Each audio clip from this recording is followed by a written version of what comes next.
Awu Mmilikihli, sanibonani nobafowethu.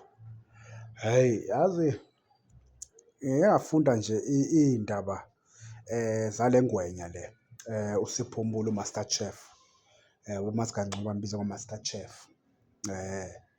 Le ngwenya lena engicabanga ukuthi angimazi uMbulu uma kuthiwa le ndaba nje lezi engiyizwayo ngaye ziyiliqiniso, kuyoba yindaba nje ezibuhlungu kakhulu.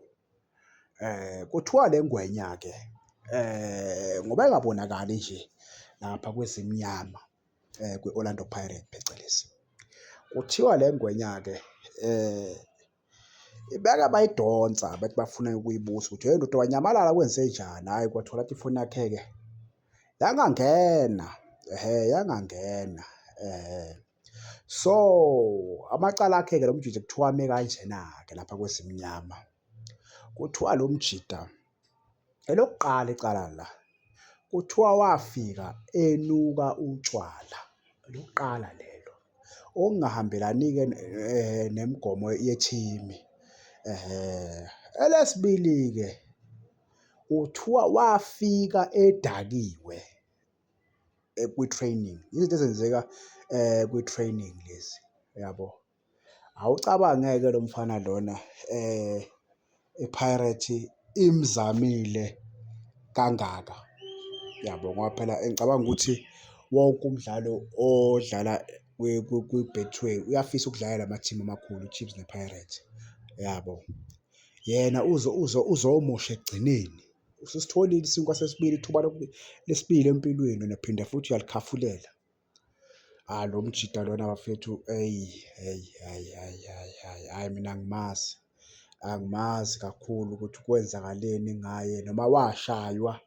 Ngicabanga ukuthi uma bangamloyanga lo mfana washaywa ngoba phela ngicabanga ukuthi enkontilekeni yakhe ikhona le yokuthi wezwa udakiwe ethimini kuzoba nemigomo ngoba phela bayamazi vele ukuthi uwumuntu wotshwala. Ngicabanga ukuthi inkontileka yakhe iyay'faka lezi zinto lezi zotshwala, yabo. Kodwa yena-ke lokho akakuboni u-Master Chef, hhayi u-Master Chef bafethu. Uma kuwukuthi iqiniso ley'ndaba kuyobe kubheda kakhulu ukuthi ungeza emsebenzini owokuqala unuka utshwala, shuthi ubona ukuthi lokhu okokuqala akukho right, uthi-ke shuthi bayakuxolela uthi ngcono uze umanzi te, njengo-Sundowns. I-Sundowns yaze yamusa kwi-rehab, wadlula i-rehab lo mfana lo, wadlula i-rehab ngoba i-Sundowns ngiyakhumbula emusa kwi-rehab yathi hhayi akayozama ukuthi azifunde ay'thole, kodwa kwala kwaphetha nalokho, kwala kwaphetha yaze yambolekisa i-Sundowns, yabo, yambolekisa. Kodwa yena bayibuya futhi-ke noma seyitholile-ke i-chance yesibili ethimini enkulu engicabanga ukuthi naye kwakuyisifiso sakhe ukuthi wadlalela ama-team ase-Soweto. Maqeda yena uzodakwa utshwala, uzodakwa utshwala uMbule. Hhayi uMbule bafethu, hhayi lo mfana lona i-career yakhe izophela kabuhlungu yazi, izophela kabuhlungu. Ngibonge iy'ngane zakwethu, nibe nemini enhle.